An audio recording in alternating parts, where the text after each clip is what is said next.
The stars shimmered beyond the enormous crystalline dome of the Galactic Council Station, a cathedral of diplomacy suspended in orbit over the dying ember of the star Ferrix. It pulsed faintly in the distance, a reminder of inevitable collapse. Timely, perhaps, given the state of galactic unity. The Arcadia emerged from slipspace with calculated silence, its hull gleaming obsidian against the solar decay. No ceremonial escort. No honor formation. Just two small patrol skiffs transmitting landing coordinates with clinical disinterest. The message was clear: Earth was here on sufferance. Inside the Arcadia, Ambassador Elias Kale stood alone at the viewport, hands clasped behind his back. His face bore the erosion of years spent pleading, resisting, negotiating, and bleeding words that landed on ears tuned to indifference. Silver streaked his hair, the corners of his eyes carved deep from nights that had never truly ended. Yet his posture, straight, composed, spoke of someone who had not broken, only hardened. Behind him, Tasha Monroe adjusted the collar of her uniform, the quiet click of her databand syncing with the Council Station's airwave feed. She was young, early 30s, sharp-eyed and sharper-minded. A military attaché by designation, intelligence officer by function. Her voice cut through the quiet. They're transmitting Protocol 4. No welcoming committee, no delegates at the bay. They're making us walk in cold. Elias gave a small nod. Expected. They're letting us know who still holds the reins. Or who thinks they do, Tasha muttered. He turned slowly, voice low. Every eye in the galaxy's watching. So we give them the show. When the Arcadia's ramp lowered onto the marbled floor of the Council's grand chamber, the silence was weaponized. Tiered rows of alien representatives, Eurekians with glistening blue skin and scaled crests, the amphibious Ikari hunched within their misted suits, the silicon-bodied they're vibrating in low harmonic judgment, stared with collective disdain. The humans were the last to arrive, and no one stood to greet them. Elias and Monroe approached the central speaking platform, boots echoing across the hall like gunshots in a cathedral. High Chancellor Vorton, draped in ceremonial silvers that shimmered like liquid mercury, sat atop the central dais. His eyes, slitted and sunken, scanned Elias with reptilian calculation. Ambassador Kale, Vorton began, each syllable stretched as if chewing on rot.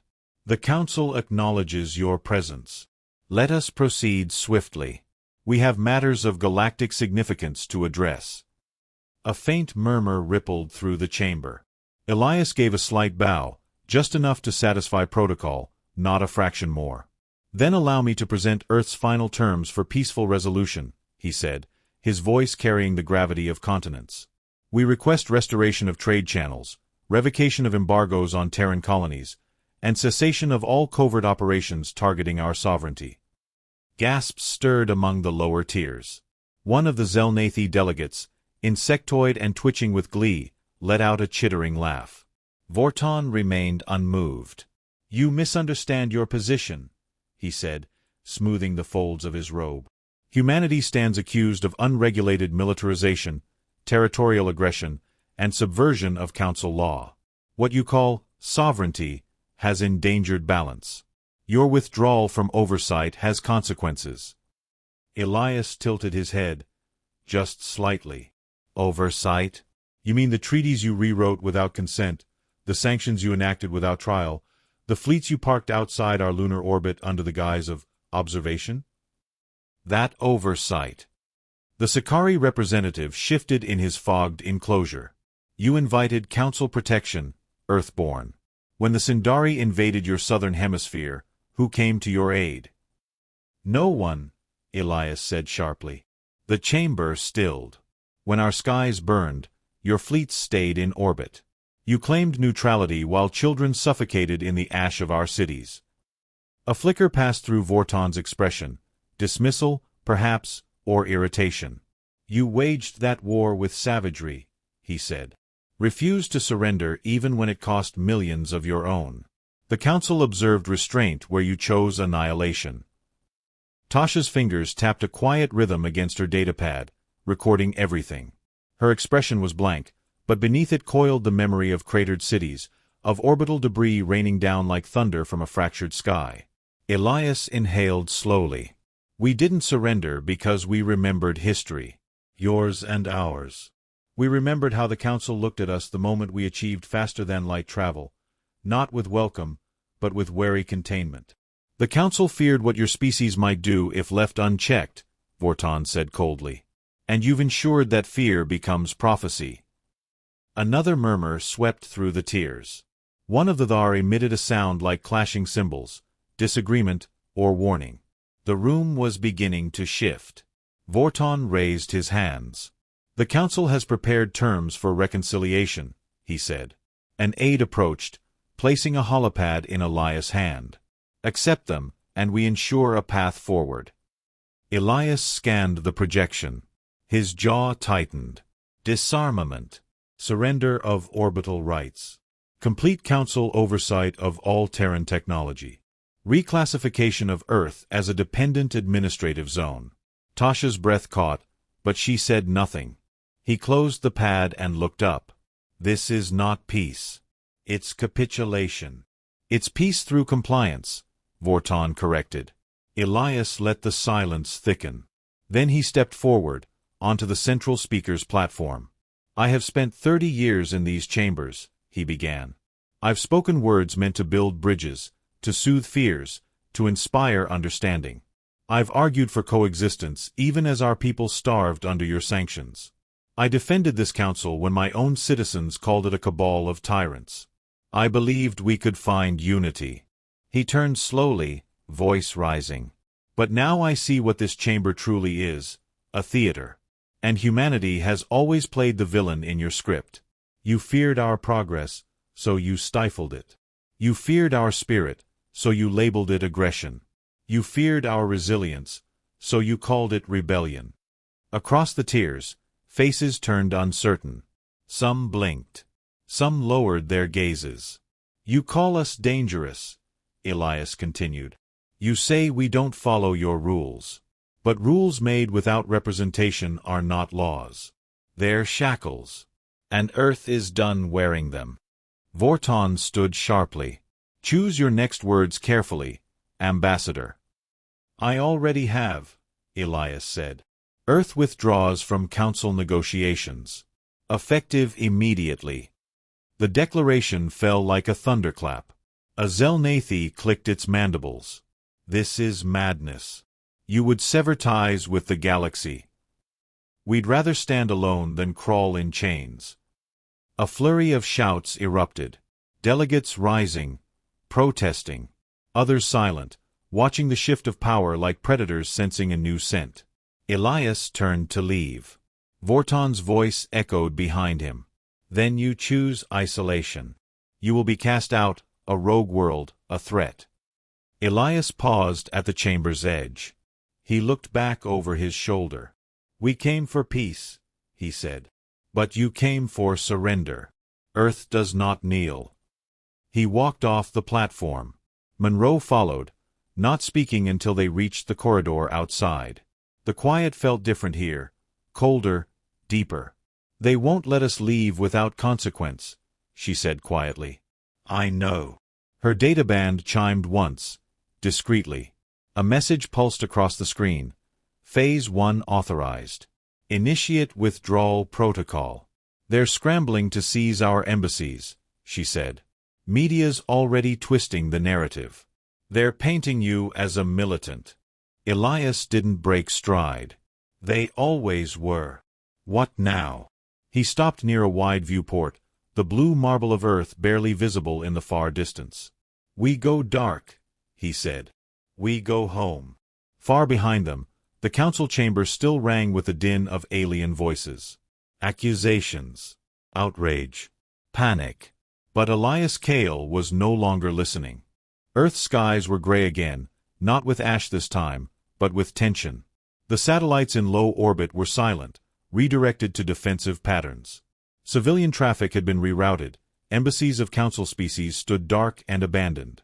On the ground, life struggled to appear normal, but beneath the surface, something ancient stirred, resistance, resolve, and the solemn hum of preparation.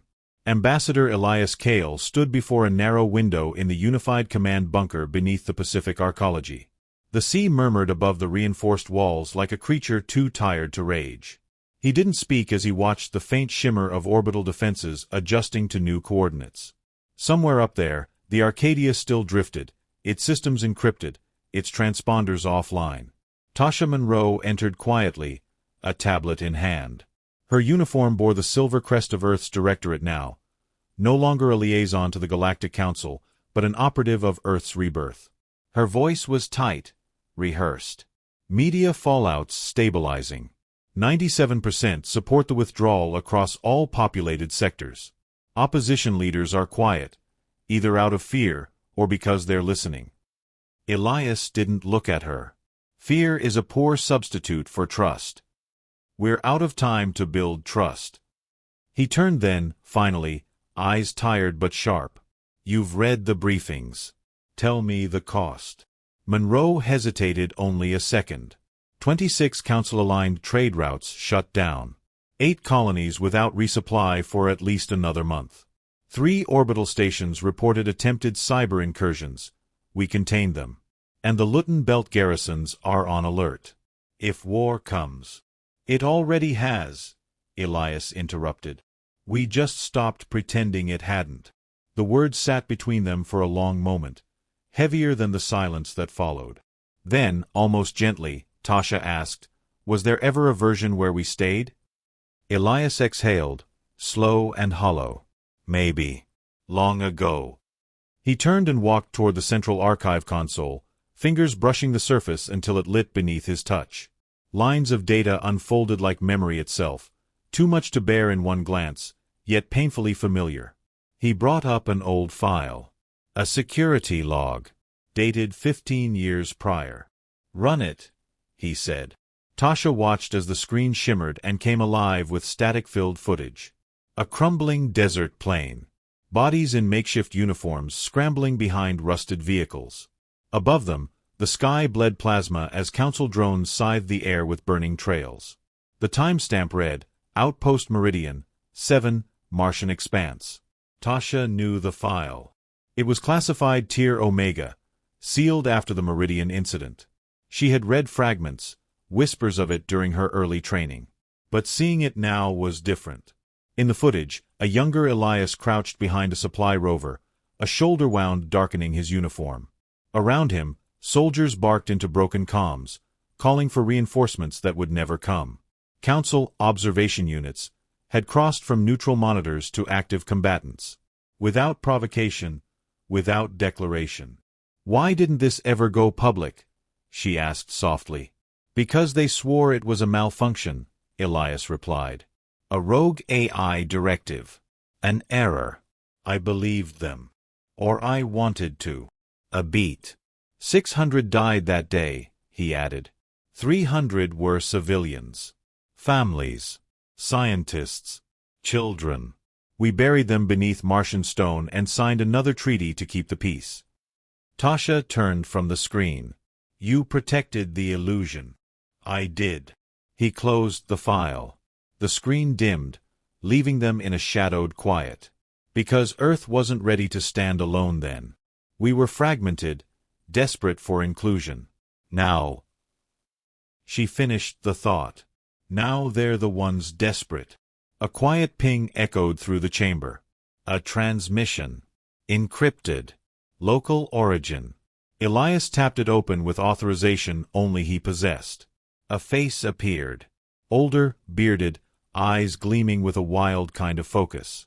General Rielan Voss, commander of the Black Aegis Initiative, Earth's contingency force hidden from even the Council's prying algorithms.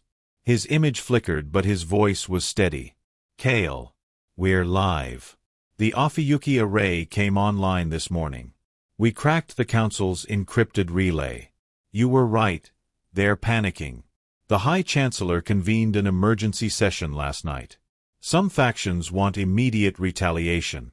Others, Sikari, Thar, are hesitant. Elias nodded. And the Eurekians?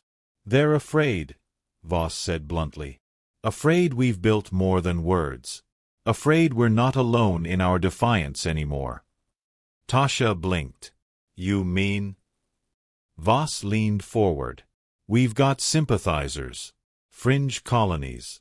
Even a few ex-council species sending feelers. You started something, Elias. The rest of the galaxy just didn't expect us to last this long. The transmission ended without ceremony. Tasha stared at the blank screen, then at Elias. You've been preparing for this for years. Preparing, Elias said.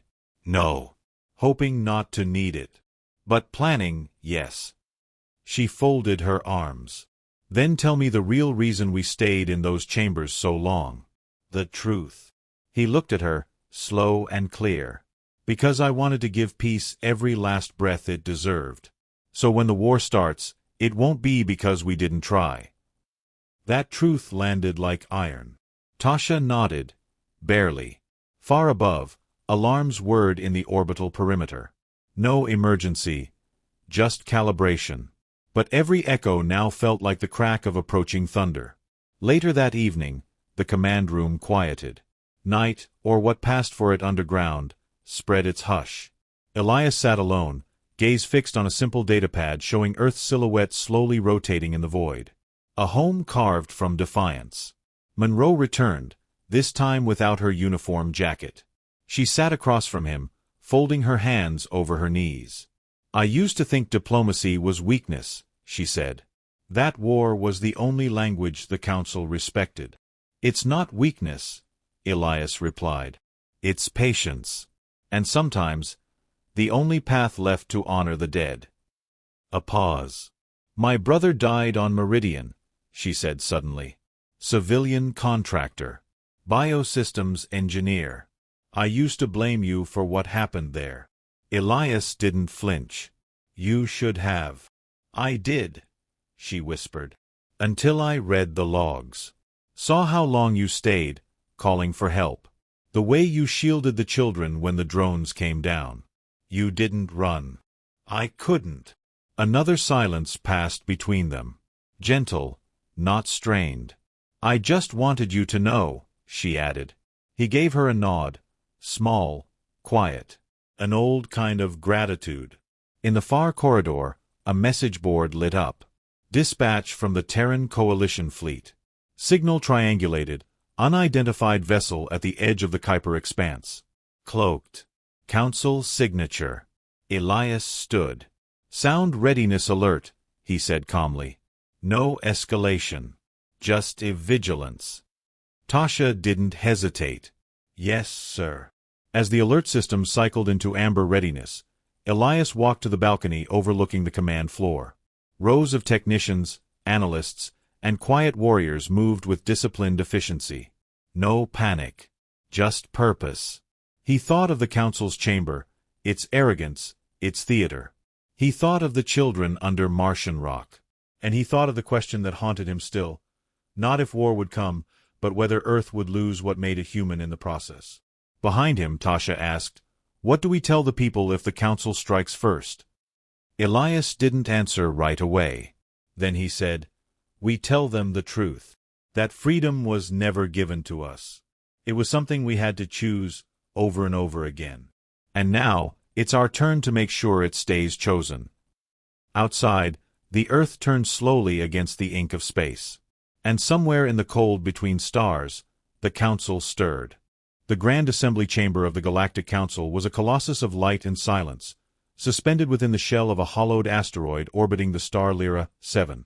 Designed to dwarf egos and elevate ideas, its obsidian floors and levitating thrones had borne the weight of countless negotiations, decrees, and ultimatums. Yet today, it was subdued, almost anxious, like a cathedral waiting for heresy. High Chancellor Oralvar rose from his hover dais with an elegance that belied his age. His thorax shimmered beneath the semi-organic armor of the Thyraxis sovereignty. His voice carried through the chamber's crystalline acoustics.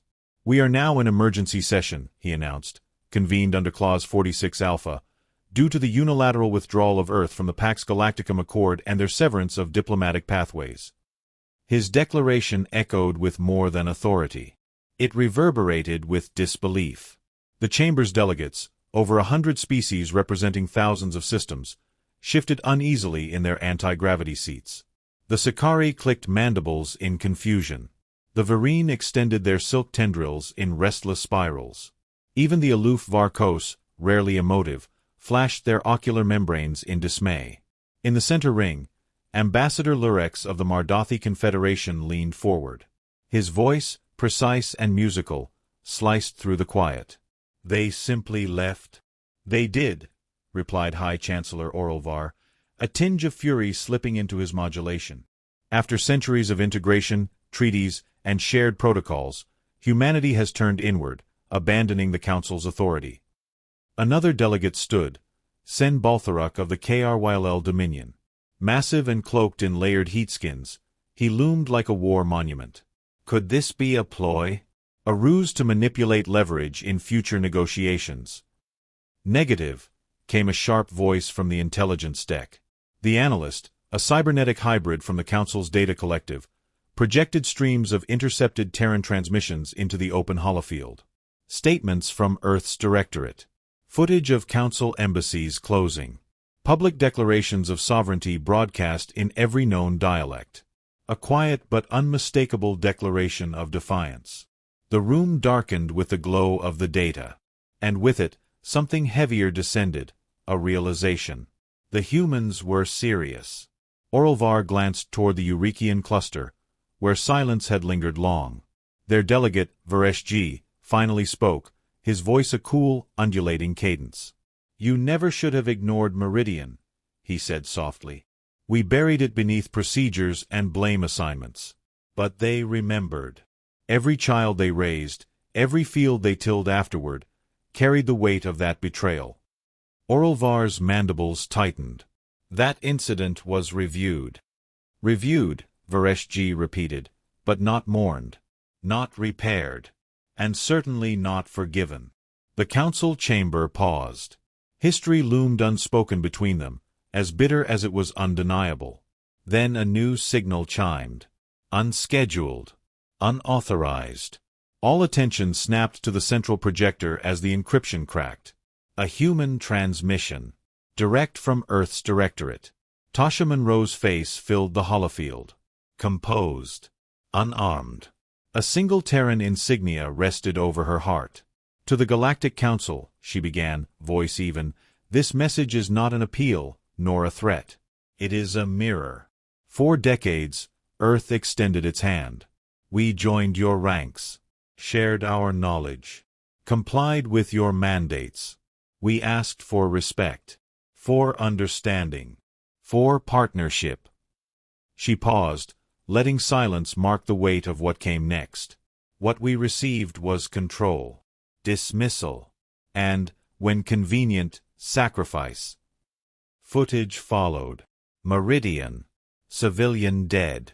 Council drones firing on retreating personnel.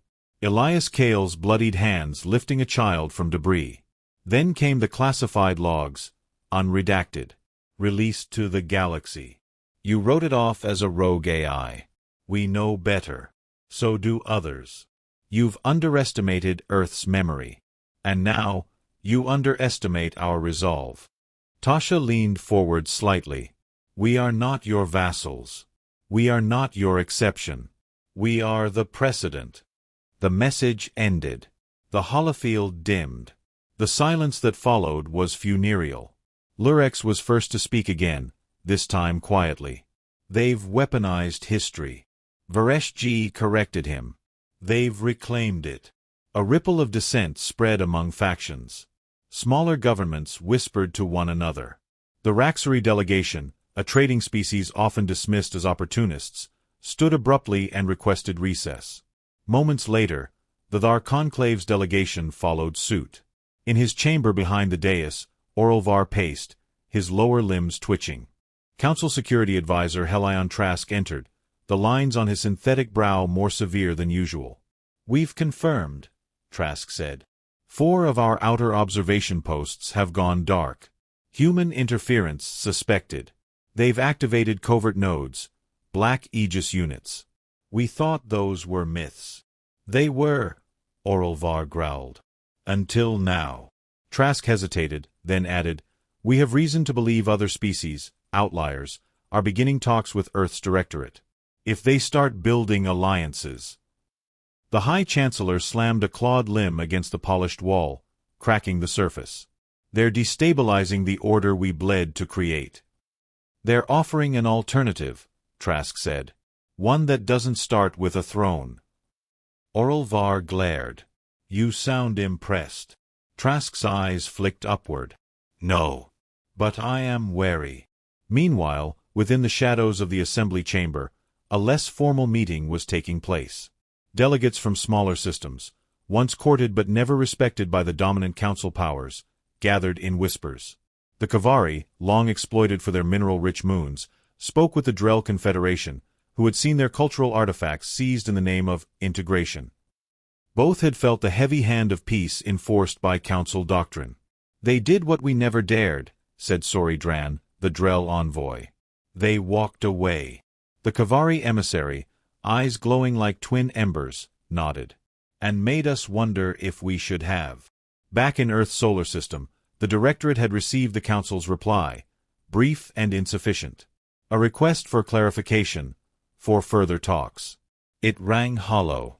Elias Kale stood before a full-room hollow of the Council chamber, playing the footage again. They're rattled, Tasha said. The message hit harder than expected. We've received intercepts, splinters forming in the outer delegations. Elias nodded. Good. But pressure won't be enough. He turned to the darkened section of the command room where General Rielan Voss had appeared before. Activate the Concordat protocols, Elias ordered. Begin contact with the sympathetic outliers. Quietly. Make it clear, Earth is open to real alliances. Not submission. Tasha frowned. You think they'll jump sides? I think, Elias said, they've been waiting for someone to show it's possible. The systems stirred around them. Across Earth, orbital foundries shifted production. Defense satellites synchronized. But beyond the mechanical readiness, there was something else, an awakening. Civilian sectors organized autonomously, communities volunteered for system resilience, and artists began painting murals of humanity standing among the stars, unbowed. Back in the Galactic Council chamber, Orelvar tried to rally strength through legislation. Emergency edicts. Trade blockades. Sanctions. But every motion he introduced faced hesitation. Not opposition. Not yet. But doubt. The Eurekian delegate rose once more, this time not to question, but to declare. I move that Earth's message be included in the Central Archives. Unredacted. If we are to understand this fracture, we must first confront what caused it. Orelvar's response was clipped. Out of order. But a dozen lights flashed green. Support. The tide was shifting. Not toward Earth, necessarily, but away from the Council's assumed infallibility. In his chamber, Orelvar stared long into the gravity well outside the viewport. A singularity, spinning without mercy. His reflection wavered across the glass. He whispered to no one, "How did we lose them?" And somewhere deep inside, the answer came. You never had them. Far across the stars, as Earth lit her own skies with sovereign colors, Elias Kale stood on the balcony overlooking the sea and felt the weight of it all. Not as victory. Not yet. But as the first breath of something greater. Not rebellion. Not war. Something else. A redefinition. The sky above Europa's diplomatic outpost shimmered with electric auroras as the last envoys of the Old Guard arrived. Ships bearing the crests of ancient council species descended in orderly formation, but there was no applause to meet them. No banners. No music. Just the silence of change grinding forward like tectonic plates. Elias Kale stood at the observation deck, expression unreadable, posture unshakable. The lines of experience etched into his face had hardened into resolve. Beside him, Tasha Monroe checked her comlink, receiving final clearance codes. Neither spoke. They didn't need to. The air was thick with culmination. 3 months had passed since Earth's withdrawal from the Galactic Council. 3 months that unraveled centuries of presumed permanence. What began as diplomatic shock had matured into geopolitical fissure. Treaties began to crack. Alliances drifted like severed moorings in space. Now, the Council had asked, no pleaded, for one last summit. Not in the grandiose chambers of Lyra, 7. Not on neutral territory, but on Europa, Earth's moon. Under Earth's terms. Elias adjusted the collar of his formal uniform, stitched with minimalist lines of silver thread and a quiet authority. They came, he said. Tasha nodded, eyes on the incoming shuttles. Most of them. Not all. No, she replied. But the ones who matter. Inside the summit hall, carved into Europa's icy crust and reinforced with Terran engineering, delegates took their seats at an elliptical table of obsidian mined from Earth's deepest fault lines. Each seat bore no name, no rank. Just the species emblem, and space for translation nodes. Power was intentionally leveled. Oralvar entered last. Once a symbol of council grandeur, now a shade of weariness cloaked in formal regalia. His gait was slower, his eyes dimmer. Time and truth had not been kind. He sat without greeting. Elias did not offer one. Silence reigned for a full minute before Elias broke it. This summit is not a renewal, he said flatly. It is a reckoning. The word hit like a stone in still water. Delegates stirred, some with discomfort, others with anticipation. The Vereen emissary tilted her long, translucent head, chimes embedded in her throat producing low, harmonious tones. The council seeks understanding, she said. Not conflict. And where was understanding, Elias countered, when your drones shelled Meridian's evacuation zone? Where was understanding when Earth asked to investigate the massacre and was told to remain silent for the good of galactic stability? Oralvar's fingers twitched on the table. We accepted fault. Reparations were issued. To whom? Elias interrupted, voice ironclad. To bureaucracies. To shadow accounts. Not to the families. Not to the orphans raised under radiation filters. A heavy silence descended. Tasha projected a holovid onto the center of the table. No theatrics. Just raw footage, civilian homes reduced to dust, children coughing through particulate air, council med drones hovering overhead, scanning for compliance rather than survivors. This, she said quietly, is your legacy. This is why Earth walked. Oralvar leaned forward, his voice a cracked whisper. Then why did you agree to meet? Because, Elias said, not all of you deserve the punishment history is preparing. The phrase unsettled even the most war-hardened among them. Punishment. Not vengeance. Not war. Something far colder. Elias tapped the interface, summoning a holographic map of galactic sectors.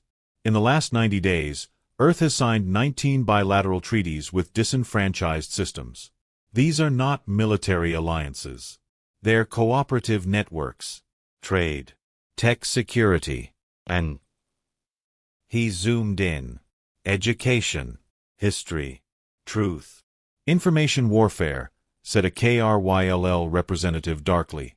No, Tasha replied, her tone razor-sharp. Memory restoration. The Sakari delegate clicked his mandibles.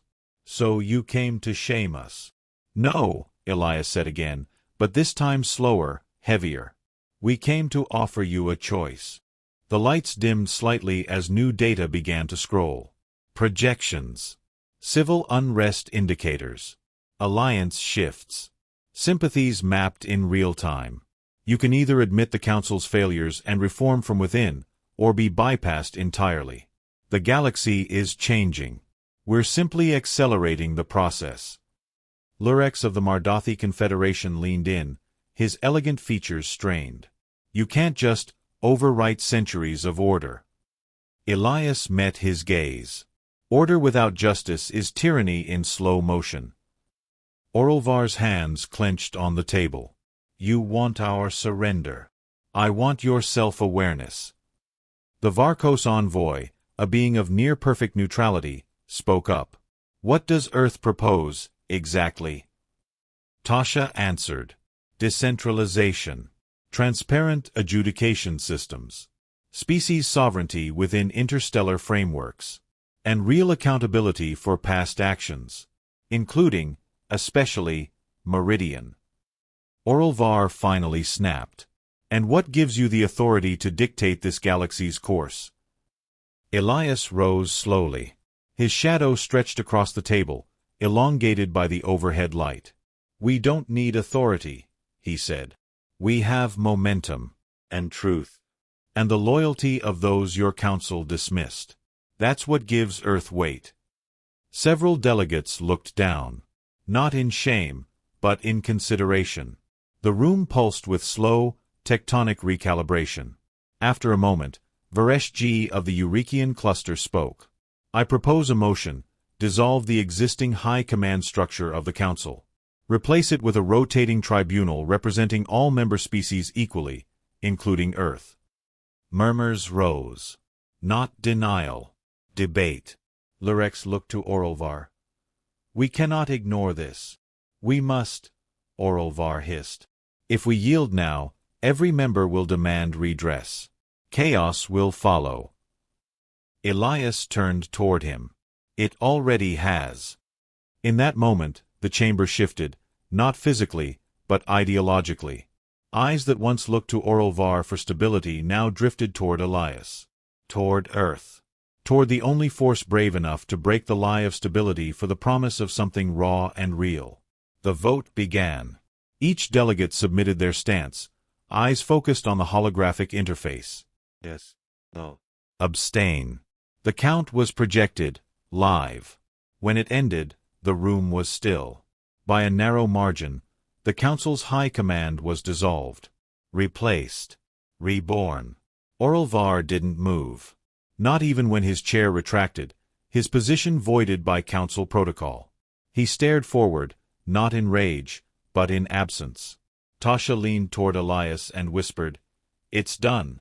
He exhaled, not in relief, but in readiness. Outside, Europa's icy plains shimmered with artificial daylight as envoys began to disembark, no longer rulers, but partners. The power structure of the known galaxy had not fallen, but it had been irrevocably altered. Elias stepped out onto the platform, the stars reflecting in his eyes. Behind him, the new tribunal began its first session. He didn't stay. There was more to do. Earth's directorate was evolving too, transitioning into a collective interstellar agency, no longer merely human-led, but representative of those who'd joined the Concordat. Those who'd been left behind. Elias would not lead it. That role would fall to others, younger and hungrier. His work was foundational. And foundations, once set, must let others build. As the shuttle lifted him toward the waiting cruiser, he looked down at Europa, then beyond it, out into the darkness that had, for too long, masked injustice as order. Now it shimmered with something new. Not peace, not war, but truth. And the galaxy would never again be the same.